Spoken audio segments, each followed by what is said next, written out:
গুনাহগুলোকে মাফ করবেন আল্লাহ রাব্বুল আলামিন।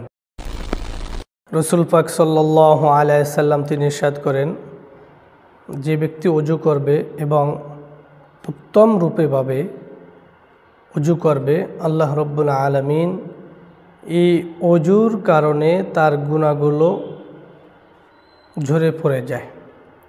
এজন্য আমাদের উচিত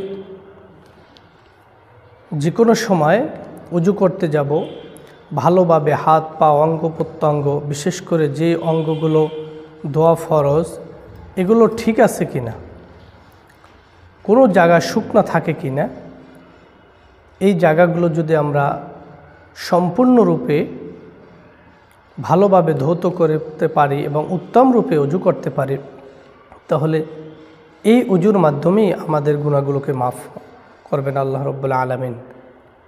এটার একটা প্রমাণ হযরত ইমাম আবু হানিফা রহমাতুল্লাহ আলাইহি তিনি ইরশাদ করেন যে আমি যখন বান্দা ওযু করে তখন তার গুনাহগুলো ঝরতে আমি দেখি, পানির সাথে ঝরে পড়ে যায়।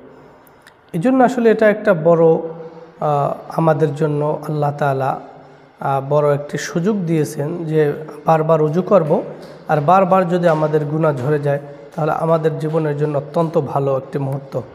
এই জন্য সকলেই চেষ্টা করব 5 ওয়াক্ত নামাজের আগে 5 বার তো করবই, আরও বিভিন্ন সময় নফল ইবাদত বন্দেগী কোরআন তিলাওয়াতের মাধ্যমে যখন ওযুর প্রয়োজন হয় তখন উত্তম রূপে ওযু করব। আল্লাহ তাআলা আমাদের সকলকে উত্তম রূপে ওযু করে গুনাহগুলো মাফ করার তৌফিক দান করুন, আমিন।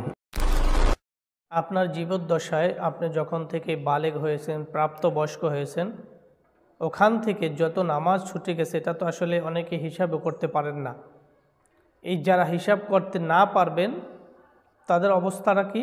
তারা যখন আপনারা মনে করেন আজকে ফজরের 2 রাকাত কাজা নামাজ আদায় করবেন বা উমরি নামাজ আদায় করবেন, জীবন থেকে যে সমস্ত নামাজগুলো ছুটে গেছে সেগুলো আদায় করবেন, তাহলে সেক্ষেত্রে আপনি নিয়তটা কীভাবে করবেন?